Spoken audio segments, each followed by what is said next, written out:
দুনিয়ার কোনো কিছু হাসিল হয়ে যাওয়া এটা সফলতা নয়। একজন মুমিন মুসলিমের মর্যাদা আল্লাহর কাছে এক পাল্লায় যদি একজন মুমিন মুসলিমকে রাখেন, আরেক পাল্লায় পুরো পৃথিবীকে রাখেন। কেউ যদি পুরো পৃথিবীকে ধ্বংস করে দেয়, এটা আল্লাহর কাছে অত বড় অপরাধ নয়। একজন মুমিনকে যদি কেউ হত্যা করে, এটা যত বড় অপরাধ।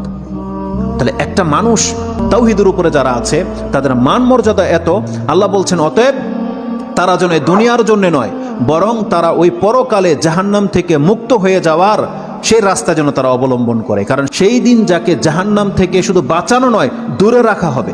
ওয়াউদখিলাল জান্নাহ, আর যাকে জান্নাতে প্রবেশ করিয়ে দেওয়া হবে, আল্লাহ বলছেন ফাকাদ ফাজ, এই হলো সফল কাম।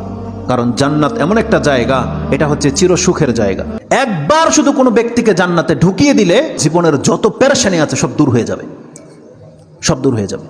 তাহলে পরকালের ব্যাপারটা হচ্ছে এমন। আল্লাহ বলতেছেন সেই দিন যাকে জান্নাতে ঢুকিয়ে দেওয়া হবে, আল্লাহ বলছেন এই ব্যক্তি হচ্ছে সফল কাম। তাহলে এই সফলতা আসবে কিসে? একমাত্র আপনার ঈমান, তাওহীদ। আপনি আল্লাহকে মেনে নিয়েছেন, আল্লাহর বান্দা, আপনি আল্লাহর সাথে শিরিক করেন না, এমন প্রত্যেকটা ব্যক্তি সেই জান্নাত সে পাবেই পাবে। এটা আল্লাহ ওয়াদা করেছে।